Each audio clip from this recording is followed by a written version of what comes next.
அது அடிக்கடி நாம அநேகமா குதிரை கடவுள்ல சொல்லியிருப்பேன்னு நினைக்கிறேன். பாப்பம்படி ரைஸ்மல் ராமசாமி நாயுடு என்ன செய்தாரு, அவருக்கு வேண்டிய நண்பர்கள் பஞ்சு வியாபாரிக்காங்க, பஞ்சுக்கா வேண்டி 10 லட்சம் ரூபா கொடுத்துருக்குறாரு. அந்த பஞ்சு வரலன்னு சொல்லி சொன்னோடனே இதே திருப்பூர்காரன் தான் நினைக்கிறேன், அது செட்டியாருங்க. அதே இதுல இன்னும் அவங்க கிட்ட அங்க ஒரு மந்திரவாதியா இருக்கிறாங்க. அந்த மந்திரவாதிட்டு 2 பேருமே பழகுறாங்க. அது ராய்ஸ்மல் ராமசாமி நாய்க்கு வேற அந்த பழக்கம் இருக்கிறார். 2 பேரும் பேசிட்டு இருந்தவொடனே இந்த மாதிரி 10 லட்சம் ரூபாய் கடன் கொடுத்தது திருப்பி கேட்கப்ப அவங்க சுட்டு போட வேண்டாங்கிறான். துப்பாக்கி வச்சு நீட்டான் பயப்படுறாங்க. அதுக்கு 4 பேருக்கு அவங்ககிட்ட இருக்கிற காசு வாங்கி அவனுக்கு நான் விட மாட்டேன். எப்படி அந்த காசை வாங்கி 4 பேருக்கு தர்மத்தை போட்டாலும் பரவாயில்ல, ஆனா அவனுக்கு விட மாட்டேன். என்னை சுட்டு போட்டான்னு சொல்லலாம். அவனுக்கு கொன்னாலும் பணம் வராது. ஆனா அவன்கிட்ட பணம் வாங்கி அந்த பணத்தை எல்லாத்துக்கும் முன்னாடி நாம செய்யணும் அப்படின்ட்டு அவங்களுக்குள்ள பேசிட்டு வர்றாங்க. ராமசாமி நாயக்கர் நம்மகிட்ட கேட்கிறாரு, மாதிரி சாமிகிட்ட சொல்லி இதான் அடிக்கடி இது பண்ண, நீ சாமிகிட்ட சொல்லி எப்படியா அந்த பணத்தை கொஞ்சம் கிடைக்கிறதுக்கு செய்யப்படும் அப்படின்னு என்கிட்ட கேட்கிறாரு. நீங்க ஒரு பக்கத்துல இதெல்லாம் அவர்கிட்ட கேட்க முடியாதுங்க, கடைசியில கண்ணா அப்படின்னு திட்டுவாரு, என்னன்னு தெரியாது, அதெல்லாம் எனக்கு வேண்டாங்க அப்படின்னு. அது நிச்சயமா கேட்டு பாருப்பா, ஏதாவது நடந்தா நல்லது தானே. அப்படியே அவன் திங்கிற பதில், அவர் எத்தனை பேருக்கு அந்த 10 லட்சம் ரூபாய எத்தனை பேருக்கு சோறு போட சொல்றாரு அத்தனை பேருக்குமே போட்டுடலாம். மிச்சம் இருந்தாலும் சரி இல்லாமலாம் சரி, நீ இதை போய் சொல்லுங்க. என்கிட்ட சொல்லி இருக்கிறது இவருக்கு நான் அங்கிருந்து வரலன்னு. சரி கேட்டு பார்க்கலாம். இவனு எனக்கு பயம் கூட. ஆமா, இங்க வந்த உடனே சொல்றாரு, ஏண்டா கிடைச்சிடும் சொல்றது தாண்டா அப்படின்னாரு. நான் எப்படி சொல்றது, இங்க நடக்கிற போற எல்லாத்தையும் தர்மம் பண்றாங்க, சரின்னு சொல்லிடு பணம் வந்துடும் அப்படின்னு போய் சொல்லிட்டு வா அப்படின்னாரு. சொன்ன மாதிரி என்ன ஆச்சு, ஒரு 10 நாள்ல பணம் வந்துருச்சு. இந்த 10 லட்சம் ரூபாய் வாங்கிட்டு வேற எங்கேயும் போகல, நேரா என்னைய பார்த்தாரு. நீங்க என்னென்ன செய்யணுமோ அத்தனையும் செய்யுங்க, ஒரு சாமி கிட்ட சொல்லுங்க. ஆனா என்னை துப்பாக்கி எடுத்து சொன்ன அவன்கிட்ட வாங்கிட்டு வாங்கிட்டேன். நீங்க எதை சொல்றீங்களோ எல்லாத்தையும் மிச்சம் இருந்தாலும் சரி இல்லாம இருந்தாலும் சரி நீ சொல்றதெல்லாம் செய்யறேன் அப்படின்னு. அதுட்டு வந்தேன். இந்த பள்ளியில எத்தனை பிச்சைக்காரர் இருக்கான்னு பாடுறது, அது போனா ஆயிரக்கணக்கில் போகுது. வரிசையில் எழுதிட்டு இருக்கிறாங்க. அப்பதான் நான் போறேன். போற இடத்துல பார்த்தோன்னா ஒருத்தருக்கு ஒருத்தர் பிச்சை எடுக்கிறாரு, வட்டிக்கு வர சொல்ல பண்ணிட்டு இருக்கிறாங்க. 10,000 வட்டிக்கு வர சொல்ல பண்ணிடுறேன். எல்லாத்தையும் தெரிஞ்சுட்டு போய் தேடி போய் சீட்டை வாங்கிட்டு போகும்போது நான் நின்றுட்டு இருக்கேன். போகும்போது இதெல்லாம் நடக்கும், நீ தெரிஞ்சுக்கோ, நீ தர்மம் செய்யறதுக்கு அப்படி சீட்டை கொடுத்தாச்சுன்னா நீ இந்த மாதிரி சொல்லு. பெண்களுக்கு நல்ல சேலை, ஆண்களுக்கு 2 ஜோடி வேஷ்டி சட்டை ரூபா, சாப்பாடு வேணுங்கிற சாப்பாடு திருப்தியா கொடுத்துறது அப்படின்னா 5-5 ரூபாய் கையில துணிமணி எல்லாம் கொடுத்துறது அப்படின்னு சொல்லி கொடுத்து இந்த சீட்டு சொல்லி கொடு அப்படின்னாரு.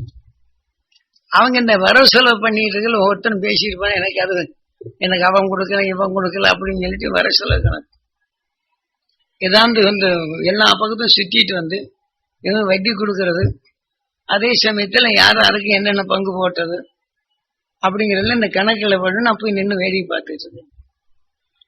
என்ன சாமி நின்றுட்டு இருக்கிறீங்க, இந்த மாதிரி சாப்பாடப்பாண்ணா கொடுங்க கொடுங்க கொடுங்க கொடுங்க கொடுங்க அப்படின்னு சொல்லிட்டு எல்லாத்தையும் ஆளு கொஞ்சம் வாங்க அப்படின்னா 5 ரூபாய்ங்க. அவன் பேரம் பேசுறாங்க, ஏங்க நாங்க சாப்பிடறோம்ல 10 ரூபா கொடுக்க கூடாதான், சும்மாவா தர்றாங்க? எங்கேயோ கொள்ளையடிச்சிருப்பாங்க, லாபம் வந்திருக்கு, அவங்க பாவத்தை போக்குறதுக்கு கொடுக்குறாங்க. நாங்க பாவத்தை ஏத்துக்கிறோம். கொடுக்குறதுக்கு 5 ரூபாங்கிறது 10 ரூபா கொடுக்கலாம்லங்கிற இப்படியே கேட்கிறாங்க. சமுதாயத்துல தேடி போகும்போது என்ன சொல்றாங்க அப்படின்னு சொல்றாங்க. இப்படி சொல்லி இந்த கணக்கெல்லாம் போய் சுத்தி நீ நேரடியாக யார்கிட்டும் கொடுக்க கூடாது, இந்த சீட்டெல்லாம் கொடுத்துடணும். 1000க்கு மேல தாண்டுது பள்ளியில. ஆனா ஒவ்வொருத்தரும் பணம் கொஞ்சமா வச்சிருக்காங்க, நிறைய இருக்கு. அப்போ ஒவ்வொருத்தரும் என்ன செய்யறாங்க, இன்னொரு இடத்துக்கு போகும்போது வெறும் துணியை சுத்தி வச்சிருக்கிறாங்க. ஐயா கை இல்ல, வெறும் கையை மடக்கிட்டு இப்படி வச்சுக்கிறீங்க ஐயாங்க. அடுத்தாப்படிங்க வந்தானே நிமிந்துக்கிறாங்க. எல்லாம் சுத்தி பார்த்து வந்து தர்மம் எப்படி எல்லாம் பார்க்குறாங்க.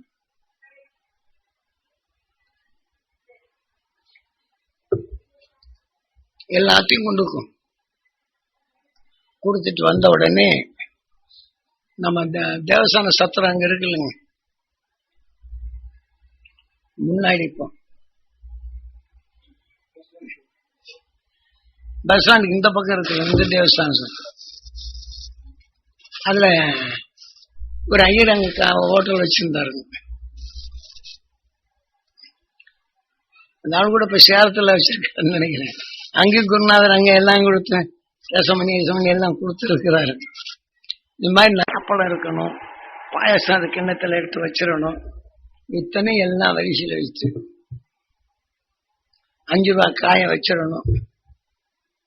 துணியை பார்த்தோம்னா ஹை கிளாஸான துணி, நாமளே பார்த்தோம்னா அது வாங்கணும். அந்த துணி அழகான துணியா வாங்கி நல்லா உயர்ந்த துணியை எடுத்து இந்த வேஷ்டியை பெண்களுக்கு சட்டை இதெல்லாம் கொடுத்த உடனே முன்னாடி எடுத்து விரிச்சு விரிச்சு காட்டணும் அப்படிங்கிறாரு.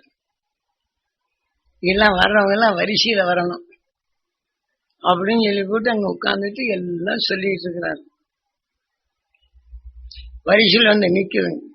அதுல புதுசா வர்றவங்களுக்கும் உண்டு. அதுலயும் அங்க 2 பேர் கொடுத்து வர்றவங்களுக்கு அந்த சீட்டை கொடுக்குற அப்படின்ட்டாரு. எவ்வளவு வேணும்? 10 லட்சம் ரூபாய் இல்ல, எங்க மூய போகுது? அதான் எங்க மூய போகுது? போட்டு விடு அப்படின்னாரு. போடுற மட்டும் வேணும், மிச்சம் இருந்தா கொடு அப்படின்னாரு. எத்தனை பேர் வந்தாச்சு சரின்னு சொல்லிட்டு இது பண்ணுங்க. வரிசையில் நின்றுட்டாங்க. போன் பண்ணி இது வந்து மைக் வச்சு உங்களுக்கு எல்லாருக்கும் கிடைக்கும், நீங்க வரிசையில் நின்று வாங்க. இத்தனை பேருக்கு இப்ப வந்து 1000 பேருக்கு போட்டிருக்க அந்த மடத்தை பூரா கிளீன் பண்ணி உள்ளுக்கெல்லாம் வாடகை தரேன்னு சொல்ல ஏத்துக்கிட்டு இத்தனை பேருக்கு வசதி பண்ணணும், சாப்பிடுன்னு சொல்லி சொல்றாங்க. இலையெல்லாம் குமிச்சிட்டு இந்த கேட்டை எப்படி திறக்க சொன்னாரு. ஒவ்வொருத்தரா வரிசையில் வந்து சாப்பிடுங்க அப்படின்ட்டு ஒரு 4 பேர் உள்ளுக்கு போனாங்க. அப்படி அங்கிருந்து ஓடி வந்து முன்னாடி இருந்தாங்க. யோ போகாதையா அப்படின்னு. போகாதேன்னு அவன் சொல்லிட்டு இன்னொருத்த வந்துகிட்டு இருக்க. கடைசியில் என்னாச்சுங்க, நின்றுட்டு இருந்தாலும் தள்ளி விட்டு உள்ளுக்கு போய் சொதப்புதான்னு போட்டிருக்க சாப்பாடெல்லாம் வீசிட்டாங்க. போட்டிருக்கிற சாப்பாடெல்லாம் வீசிட்டாங்க. அப்பதான் சொல்றாரு, நீ ஊரெல்லாம் பார்த்துட்டே இல்லை, அவனுடைய புத்தினால என்ன கஷ்டப்படுறான், அவனுக்கு புத்தி இல்லைன்னா நீ போட்டும் பிரயோஜனம் இல்லை. இந்த சாமி பேரை சொல்லிதான் அங்க உட்கார்ந்துருக்கான். சாமி பேரை சொல்லிதான் தர்மம் பண்றான். சாமி பேரை சொல்லிதான் தவறு செய்யறான். இந்த கோயில் எதுக்கு? மனிதன் திரிந்து தெளிந்து வாடுறதுக்குதான் கோயில். அதை யாராவது மதிக்கிறானா? ஆக ஓகன் சத்தம் தான் போடுறான். ஆனா இங்க ஏதாவது அந்த தெய்வ குணத்தை நாம் பெறமா அப்படின்னு அந்த இடத்துல சொல்றோம். எல்லாம் சொல்லி எனக்கு பண்ற. அதுக்கு முன்னாடி என்ன எங்க கூட்டு போனா தெரியுமா? அந்த ஆனமலை காட்டுக்கு தான். ஆனமலை காட்டுக்கு கூட்டு போய் சில ரகசியங்கள்லாம் சொல்லி இந்த செய்யறதுக்கு முன்னாடி அந்த இதை கூப்பிட்டு ராத்திரி இந்த போய் இந்த மாதிரி இடத்துல போய் இந்த மாதிரி சாமான் இருக்கும், அதை எடுத்துட்டு வானாரு. சாமி இருட்டா இருக்கு, நான் சொல்ற செய்யணும், இருட்டேன் போய் எடுத்து போய் அவர் சொன்ன அந்த மரம் அதே மாதிரி இருந்தது. போய் எடுத்துக்கிட்டு வந்தேன். விழுந்து போச்சு. இருட்டாகுது, போயிட்டு வரவுங்க. இருட்டான உடனே அங்கதான் இந்த முதல்ல பாம்பு, புலி இது எல்லாத்தையும் அந்த இதை ஒரு நாள் பார்க்க சொல்லிட்டாரு. எப்படி புளிய பாம்பு கொண்டு சாப்பிடுது இதை தெரிஞ்சிட்டு சொல்லிட்டாரு. அடுத்த நாள் அதே மாதிரி ஜம்முன்னு போ அப்படின்னாரு. யானை வருது. ஏற்கனவே யானை வேட்டைக்கு நான் போய் பழகி இருக்கிறதுனால யானை தெரியும். யானை நின்னதுன்னா கீழே இந்த சந்தை கீழே சத்தம் இது வரும், காத்து. அதுக்கு மேல போன செடிகள் ஆடும். அப்ப அந்த யானை இருக்குன்னு தெரிஞ்சுக்கலாம். இப்ப தெரிஞ்சுக்கிட்டனால சரி நீ போய் இதே மாதிரி மறுநாள் போய் எடுத்து வாங்கினாரு. போனோன்னு என்ன ஆகி போச்சு, யானை இருக்கிறது பக்கத்துல வந்து நிக்குது. மனுஷனுடைய வாழையை பார்த்தோன்னே அந்த ஆண் யானை ஒரு குச்சி நல்லா ஒடிச்சிருச்சு. அந்த ஏன்னா அந்த குப்பங்கள் அங்க தோண்டி யானைகளை பிடிக்கக்கூடிய இடம், அதனால குச்சி ஊனிட்டு வருது.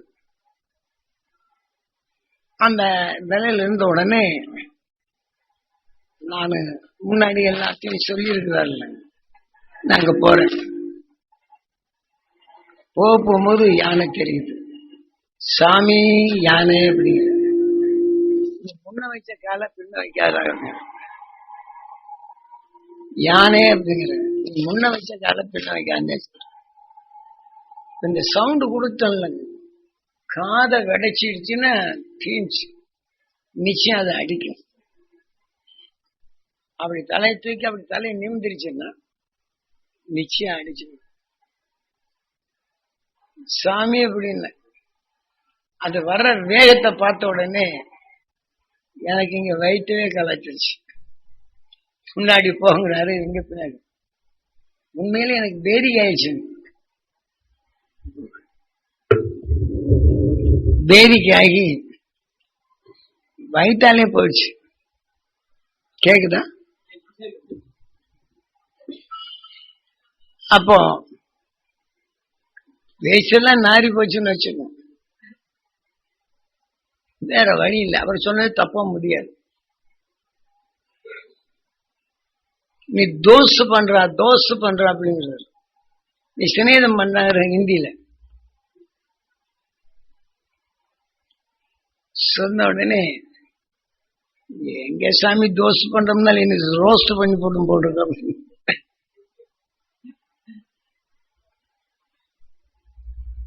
அப்புறம் தெலுங்குல தனத்தோட சேர்த்துக்கிறா அப்படிங்கிறார். நீ சேர்த்துக்கடா அப்படிங்கிறாரு. என்னன்னுமோ பாஷையில் அவர் தெரிஞ்ச பாஷையெல்லாம் சொல்றாரு. எல்லாத்தையும் ரோஸ்ட் பண்ணி போடும் சாமி இப்படின்னு சொல்லிட்டு இருந்தேன். அப்புறம் எல்லாம் ஏன்னு கேட்டா அவர் சொல்லி கொடுத்தத நான் மறந்துட்டேன். இந்த மாதிரி எதிர்க்க பார்த்தோன்னா அவர் சொன்னது பூரா மறந்த உடனே என்ன செய்யறதுன்னு தெரியல. அப்போ திடீர்னு இந்த ஞாபகம் வந்தது. அப்ப அந்த யானையோட உடல்ல இருந்து வரக்கூடிய வாசனை இருக்குல்ல, அது உறிஞ்சி அப்படிங்கிறார். அப்ப அந்த வாசனை எல்லாம் உறிஞ்சோன்னா என் உடல்ல இருந்து அந்த வாசனை, யானையுடைய வாசனை என் உடல் இருந்து யானையுடைய வாசனை வெளிப்படுது. யானையோட வாசனை வெளிப்பட்ட உடனே அது வருது. அது பாட்டுக்கு விலைக்கு போகுது. நம்மளுக்கு ஒண்ணும் செய்யலைங்க. அப்புறம் அந்த குட்டியான அதோட வந்து அந்த குட்டியான இருக்கிறதுனால அவ்வளவு இதா இருக்கும். அது சும்மா போகக்கூடாதுங்க. நம்மளை வந்து இப்படி தட்டுதுங்க. இந்த குட்டி நம்மளை திரும்பி எல்லாம் திரும்பி பார்க்கு. போற செய்தாங்க நீ இது குட்டி வேறல வம்பு இருக்கு. அது வந்தவொடனே தட்டுதுங்க. நான் பேசாம கையை அசைச்சிடாதா அப்படிங்கிறாரு. நீ கையை அசைச்சேன்னா உன்னை இதாகி போடுங்கிறாரு. பேசாம நின்று எப்படின்னு தள்ளுது, வேசி பிடிச்சி இழுக்குது, என்னென்னமோ வேலையெல்லாம் குறும்புத்தனம் எல்லாம். அப்ப நின்று முறைச்சு பார்த்துக்கிட்டே இருந்து பேசாம போயிடுச்சு. போயிட்டு பிற்பாடு அப்புறம் அதை போய் எடுத்து வரணும். அப்புறம் ரொம்ப இருட்டி போச்சு. இருட்டின உடனே நல்லா வளர்ந்த மரத்து மேல பறனை கட்டி, நீ அங்க படுத்துக்கோ, நான் இங்க படுத்துக்கிறேன். எதுக்கு சாமி? யானை வந்தா நீ தப்பி ஓடி போயிருங்க, மரத்தை சாத்தி என்னை கொண்டு போடுங்க அப்படின்னு. என் மேல நம்பிக்கை இல்லையா? நம்பிக்கை இல்லையான்னு அதெல்லாம் எனக்கு தெரியணும். உங்க கூடயே படுத்துருக்கேன் அப்படின்னு. உங்க கூடயே படுத்திருக்கிறேன் அப்படின்னு சொன்ன உடனே எல்லாம் அவருடைய பரிச்சை தாங்க. கூடவே படுத்திருந்தேன். ராத்திரி 12 மணி 1 மணி இருக்கு. திடீர்னு ஒரு வெளிச்சம் வந்தது. நம்ம தூரத்துல, கொஞ்சம் தூரத்துல பார்த்த உடனே ஒரு 50 அடி 60 அடிக்கு முன்னாடி அங்க பார்த்த உடனே ஒரு காளி ரூபம் தெரியுது. அப்படியே அற்புதமா இருக்கு இந்த வெளிச்சத்துக்குள்ளது. நான் என் சர்வீஸ்ல இந்த மாதிரி பார்த்ததில்லை. அவ்வளவு அழகா இருக்கு. இப்ப எப்படி சினிமாக்கள்ல போட்டு காமிக்கிறாங்களோ அதே மாதிரி தங்கம் வயிறுடம் எல்லாம் இது இருக்கு. தட்டு தட்டா இருக்கு. தட்டு தட்டா இருக்குங்க. பார்த்த உடனே நீ போய் என்னை கிள்றாரு. கிணாவில்லடா, நிஜம்தான்டாங்க. கிள்றாரு. நல்ல நறுக்கு நறுக்கு ரெண்டாதான். எனக்கு இது கிணாதான் பாக்குறோம் போட்டு. நீ கிணா பார்க்கல, நிஜமாதான்டா பாக்குற. அப்புறம் நான் அங்க போனேன். தொட்டு கையிலேயே அள்ளி அள்ளி பார்த்தேன். ஒரு கல் எடுத்துன்னா கூட ஊர்பட்ட விளையாடு. அந்த அளவுக்கு விலை மதிக்க முடியாத கற்களா இருக்கு. அப்புறம் யோசனை பண்ணிட்டு இருந்தேன். எல்லாத்தையும் எடுத்து பார்த்தியாரு அப்படின்னாரு. நிஜம்தானே? நிஜம்தான் சாமி அப்படின்னு சொன்னோம். இது நான் சொல்ற மாதிரி கேட்டு வாங்கிக்கோ, எனக்கு வேணும்னு சொல்லி கேளு, தரும், எடுத்துக்கோ அப்படின்னாரு. சரிங்க சாமி. சரின்னு சொன்ன உடனே இன்னும் என் மேல நம்பிக்கை இல்லை. வேணுங்கிற கேட்டு வாங்கி, எது வேணுமோ கேட்டு வாங்கிக்கன்னு மறுபடியும் சொன்னாரு. சரி சாமி அப்படின்னு வாங்கின. என்னடா செய்வேன்னாரு. தர்மம் செய்வேன் அப்படின்னு. தார் பலார்னு ஒரு அடி, எல்லாமே மறைஞ்சு போச்சு. அடி அன்னைக்கு நான் வாங்கின அடி கண்ணமே ஒப்பி போச்சு. அவங்கள அடி கொடுத்தாரு. நான் இதை வாங்கி நல்லது செய்வேன்னு சொன்னா பரவாயில்ல, தர்மம் செய்வேன்னு சொன்னா அதுக்குதான் அங்க சாப்பாடு போட்டு தர்மம் என்னன்னு கேட்பேன். அது என்னன்னு அந்த பணத்தை வரவழைச்சு எங்க தர்மம் பண்ண போகும்போது தர்மம் எப்படி பாருது அப்படின்ட்டு. நீ யாருக்கு நீ தர்மம் செய்தாலும் அவன் அறியாத வரல வரும்போது அவனுக்கு தரிக்கணமாகுது. அவனுக்குள்ள இருக்கக்கூடிய அறியாமை இருள் தான் அவனுக்கு தரிக்கணம் ஆக்குது. ஆனா அவனுக்கு அந்த ஞானத்தை ஊட்டி இது கொடுத்தீங்கன்னா நல்லா இருக்கும். எல்லோருக்கும் ஞானத்தையும் அருளி காட்டுவேன்னு சொன்னா இது நல்லா இருக்கும். அந்த இடத்துல தான் சொல்றோம்.